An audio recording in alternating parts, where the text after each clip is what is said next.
जय श्याराम, जय भवानी, जय वीर शिवाजी। आप लोग ठीक हो?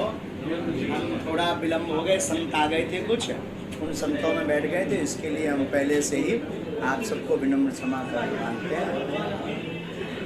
किसी भी पॉलिटिक्स पर हमारा कोई बयान नहीं होता है, हम किसी भी राजनीति पर नहीं बोलेंगे, और कृपा करके आप पूछना भी मत। ना तो हम किसी राजनीति पर या राजनीतिक विषय पर हम बिल्कुल भी नहीं बोलते हैं। आप हमारे निजी संबंधी और एवं कथा संबंधी अपने प्रश्नों को, भावों को आप रखिए, हम अपनी पूर्ण कोशिश करेंगे आपके प्रश्नों के जवाब देने की। परंतु राजनीतिक ना पूछना, ना कोई खींचातानी वाला राजनीति का हम पढ़ पाते हैं। के विरोध या संतों का विरोध, भगवान का विरोध करने का अधिकार, किसी भी भगवान के, किसी भी पंथ के भगवान का विरोध करने का अधिकार ना तो इस पूरी दुनिया में है, ना हो सकता है, ना भारत में किसी भी व्यक्ति को है। अपनी अपनी निजी आस्था है, तो अपनी निजी आस्था के आधार पर अपने अपने इष्ट के प्रति समर्पित रहना चाहिए। ये हमारा दुर्भाग्य है कि जो हनुमान जी का विरोध अगर कोई कर रहा तो ये देश का और हमारा दुर्भाग्य है जो ऐसे लोग यहाँ हैं। देखिए, केरल स्टोरी के जो निर्माता हैं उन्होंने दावा भी किया है कि ये 3 लड़कियों की कहानी सत्य है, और अगर ये यथार्थ पर फिल्म बनी, आई सपोर्ट।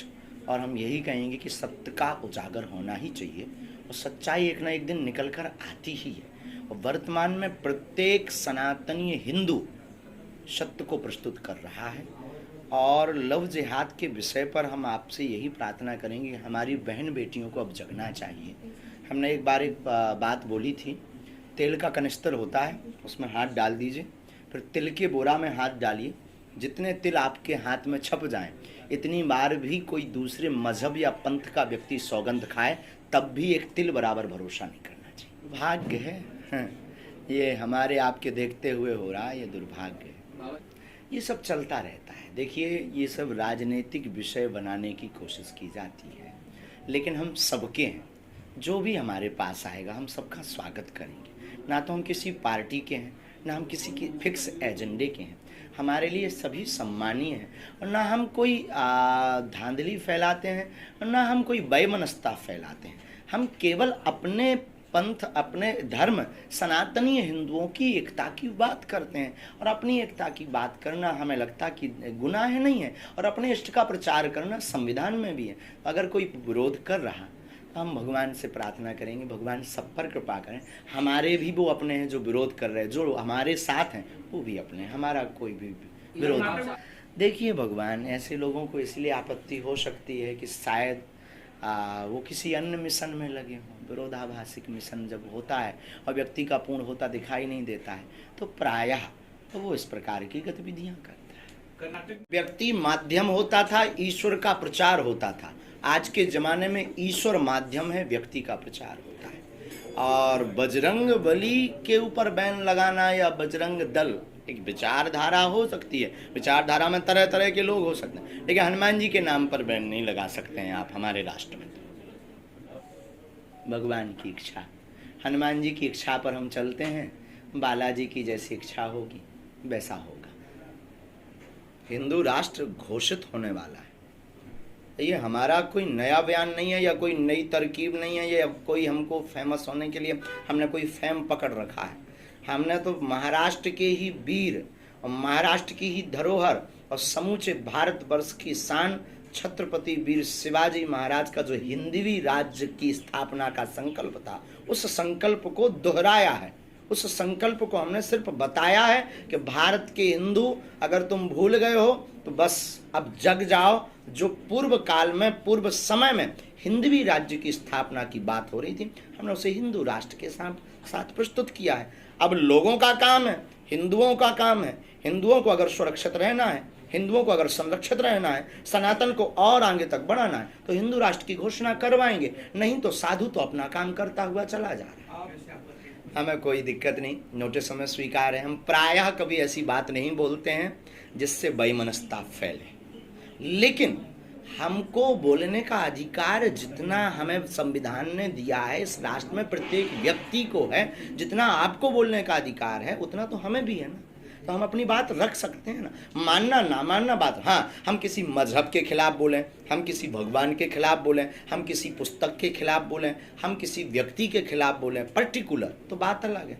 हिंदू राष्ट्र एक बहुत बड़ा विषय है और हमें नहीं लगता कि ये बेमनस्ता। हमारे हिंदू राष्ट्र में मुसलमानों को भागने की आवश्यकता नहीं, ईसाइयों को भागने की आवश्यकता नहीं, हमारे हिंदू राष्ट्र में किसी को भी राष्ट्र छोड़ने की आवश्यकता नहीं, हमारे हिंदू राष्ट्र में किसी को भी धर्म घर वापसी कराने की भी आवश्यकता नहीं। हमारे हिंदू राष्ट्र में सिर्फ जातिवाद की पाठ को दूर करना। तो अगर होती राष्ट्र में ही पालघर के संतों के ऊपर पत्थर नहीं फेंकते, अगर होती तो हम राम की चर्चा करने वाले व्यक्ति को जगह जगह नोटिस नहीं मिलते, अगर यही बात होती तो हमारे खिलाफ FIR नहीं होती, अगर होती तो हम एक ऐसे धर्मगुरु हैं जिन्हें अपने ही राष्ट्र में कथा करने के लिए अनुमतियां प्राप्त नहीं होती हैं। फिर आप ये कैसे कल्पना करेंगे कि ये हिंदू राष्ट्र है घोषित हो जाए तो हमें लगता है राम के ऊपर पत्थर नहीं फेंके। किस तरह का बदलाव होगा जब हिंदू राष्ट्र हो जाएगा आपके हिसाब से? बहुत सुंदर प्रश्न है आपका।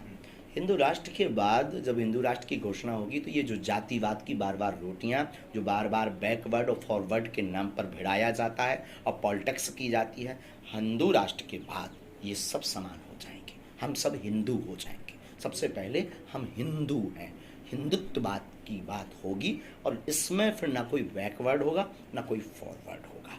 हिंदू राष्ट्र के बाद में ये जो बार बार पंथ और मजहब की लड़ाई छिड़ जाती है ये नहीं होगी। आप अपने जिनको मानते हो आप मानिए, पर ये राष्ट्र सनातन का राष्ट्र है, हिंदुस्तान ही हिंदू राष्ट्र नहीं होगा। हमारे हिंदू राष्ट्र के बाद तीसरी जो बदलाव बहुत प्यारी आएगी, वो तीसरा बदलाव इतना अद्भुत आएगा कि क्या कहना। तीसरा बदलाव ये आएगा कि जितनी भी अभी वर्तमान में जितने भी चुनाव होते हैं भगवान के नाम पर होते हैं, जब हिंदू राष्ट्र की घोषणा हो जाएगी, हिंदू राष्ट्र घोषित हो जाएगा तो भगवानों के नाम पर चुनाव नहीं होगा, हिंदुओं के नाम पर, मुसलमानों के नाम पर चुनाव नहीं होगा, ना हमको देश में लड़ाया जाएगा। हमारे में तो मिलेगी, हमारे में तो मानवता के पुजारी हैं, हम किसी पंथ या मजहब के विरोधी नहीं है। हमारे में तो मुसलमानों, आपको हम क्या बताएं, 500 से 600 परिवार मुसलमान हमारे डिवोटी हैं, हमसे जुड़े हैं, अब वो हमको मानते भी हैं। और कल ही कथा में एक यहाँ के जो सच्चे मुसलमान हैं वो कल कथा में आशीर्वाद लेकर गए।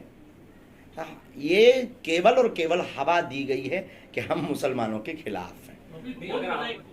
आत्मरक्षा 142 करोड़ है, उसमें लगभग अगर हम लोग 80% है तो इन 80% 80% में जब सुरक्षित नहीं है, 80% में जब पत्थर घल रहे हैं, 80% में भी आपकी बहन और आपकी बेटी को लव जिहाद के नाम पर ले जा रहे हैं, 80% में भी आपकी जमीनों पर कब्जा अवैध किया जा रहा है जो इन्होंने लैंड वाली बात की, 80% में भी आपको राम मंदिर बनाने के लिए 50 साल से ज़्यादा लग गए, 80% में भी आप कृष्ण जन्मभूमि के अभी तक निर्णय नहीं करवा पाए, 80% में भी आप रहते हुए भी आज तक अभी तक खुल करके सनातन और हिंदुत्व की बात नहीं बोल पा रहे। क्या आप खाक 80%? बाबा जी, इसलिए माला और भाला की आवश्यकता है। बाबा जी, माय डियर, उससे हल होगा किससे? अपने आप से।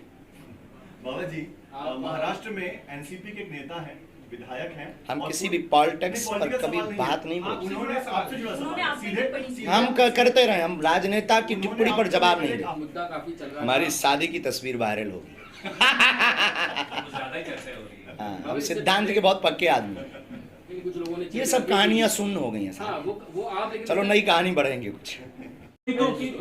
चमत्कार हम करते ही नहीं है, चमत्कार तो हमारे इष्ट हनुमान जी करते हैं, उनको रोकेंगे आप? आप ना आज खा पी करके नहीं आए हो। खुद को भी तो हनुमान का अवतार मानते हैं जी, किसने कहा? हमने कभी किसी क्लिप में बोला? मुजफ्फरनगर बिल्कुल नहीं बोला, ये वाहियात में बात। आपके ऊपर जो केस दाखिल हुआ है उसमें कोई अभी केस नहीं हुआ है, उन्होंने केवल वो दिया है। हमारी किसी भी क्लिप में हम हनुमान अवतार, I am only Dhirendra Krishna. हम एक साधारण मानव है, जैसे तुम हो, तुम्हारी 2 आंखें हैं, हमारी भी 2 आंखें हैं, और पूंछ तो हमारे हैं नहीं है, कि हम आपको बता, हम कोई हनुमान अवतार नहीं है, हम साधारण धीरेन्द्र हैं, लेकिन सनातनी हिंदू हैं, वो हिंदू को जगाकर मानेंगे। सर आपने कहा हिंदू राष्ट्र जल्द ही घोषित होने वाला है, उसका समय कुछ है? अब समय जिस दिन हिंदू जग जाएंगे वही समय है। कौन बनाएगा ये हिंदू राष्ट्र? एक एक हिंदू, 80 करोड़ जो वो बता रहे हैं। जगने की परिभाषा क्या है? सब आप हिंदू जगह, सनातन जगह, तो उसकी अपने अधिकारों को मानना, अपने राष्ट्र में हिंदुत्व भाव को जगाना, हिंदू की पहचान करना, और हिंदुत्व का भाव जगा करके सबको जागृत करके एकजुट होना, यही जरूरी है। अब अभी जो है हमारे जम्मू कश्मीर के पूर्व डिप्टी सीएम आए हैं, अभी भी आशीर्वाद लेकर नीचे ही बैठे हैं। तो उन्होंने कहा तो है कि गुरुजी आप जम्मू कश्मीर चलो, हमें तो भारत के कोने कोने में जाना है साहब, जहाँ तुम ले चलो, तुम कहीं और कहो तो चलें। महाराज जी 33 कोटि देवी देवताओं को कोटि कोटि प्रणाम कहा जाता है, वो 33 कोटि का अर्थ क्या होता है लोगों को बताइए। केरल फिल्म में यही दिखाया गया कि हिंदू लड़कियों के अपने संस्कृत के बारे में, हिंदू संस्कृत के बारे में ज्ञान नहीं होने के कारण वो भटक जाती है। बहुत सुंदर प्रश्न, बहुत सुंदर प्रश्न। हम लोग इसीलिए भी फैल हैं क्योंकि हम लोग अपनी सनातनीय संस्कृति के मूल से हट रहे हैं। ना तो रामचरितमानस का अनुभव है, अन्य मजहब में, हमारे धर्म में तो प्रायः कम है, पर अन्य मजहब में उनकी मजहब की पढ़ाई अनिवार्य है। अपने सनातन धर्म में ये बहुत कम है। और मंदिरों के पुजारियों से भी हमारी प्रार्थना है, भारत के पुजारियों से, कि केवल पूजा करने से भगवान या आपको सुरक्षित नहीं रहना है। अब आपको प्रत्येक मंगलवार और शनिवार को धर्म की शिक्षा अपने मंदिरों में देनी चाहिए। प्रत्येक पुजारियों को, भारत के पुजारियों से हमारी प्रार्थना है कि प्रत्येक पुजारी धर्म की शिक्षा अपने मंदिरों से शनिवार और मंगलवार को छोटे छोटे बच्चों को दीजिए, तभी हमारा सनातन धर्म सुरक्षित रहेगा। 33 कोटि देवता, इसे कई लोग 33 करोड़ कह देते हैं। 33 करोड़ नहीं है, 33 कोटि हैं। कोटि है मतलब 33 प्रकार के ऑफिस, 33 ऑफिस। और हमारा सनातन धर्म इसीलिए व्यापक है, इसीलिए आदि है, इसीलिए बड़ा है, इसीलिए महत्वपूर्ण है, क्योंकि सनातन धर्म एक ऐसा धर्म है जिसके पास विकल्प ही विकल्प हैं। आप राम जी को नहीं मानते, कृष्ण को मानिए।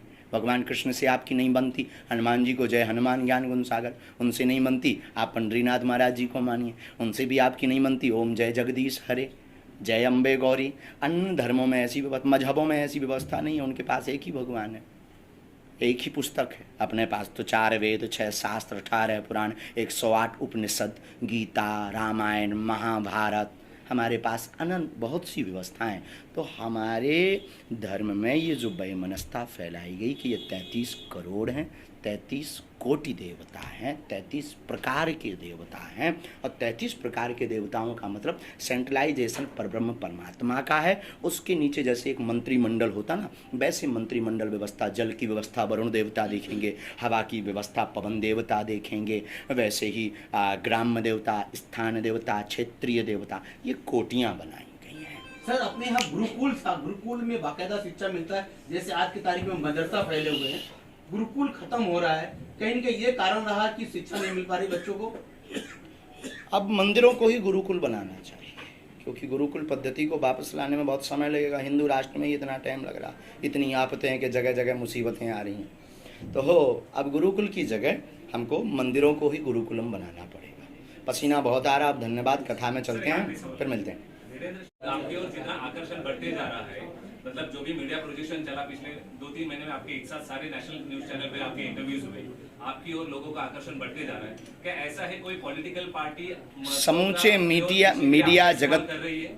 समूचे मीडिया जगत को बहुत बहुत साधुवाद और धन्यवाद, जिन्होंने सत्य दिखाने की सामर्थ्यता रखी और बागेश्वर पीठ के सत्य को उजागर करके आज अनेक लाखों हिंदुओं के विश्वास को जगाने के लिए एक बूस्ट का काम किया है। इसमें पूरा का पूरा श्रेय समूची मीडिया जगत को है। इसलिए हाथ जोड़कर भगवान से प्रार्थना है कि जितने भी मीडिया जगत के सत्य प्रकाशित करने वाले लोग हैं, ईश्वर करे उनकी सद्बुद्धि बनी रहे और उन पर भगवान बालाजी की दया बनी रहे। दूसरी बात, हमारी खुद की निजी पार्टी है, जिस पार्टी का नाम बजरंग बली है। उसका नारा है जो राम का नहीं वो किसी काम का नहीं, उसका निशान है मुगदर, वोट फॉर यू। हम किसी पार्टी के न सपोर्टर थे और जब तक प्राण रहेंगे तब तक हम नहीं रहेंगे। और राजनीतिक विषय से हमको कोई भी पार्टी खींचने का कोशिश भी मत कर। धन्यवाद। तो भाजपा का एजेंडा है, तो वही एजेंडा लेके आप कर रहे हो? नहीं भगवान, ऐसा नहीं है। हिंदू राष्ट्र हिंदुओं का एजेंडा है।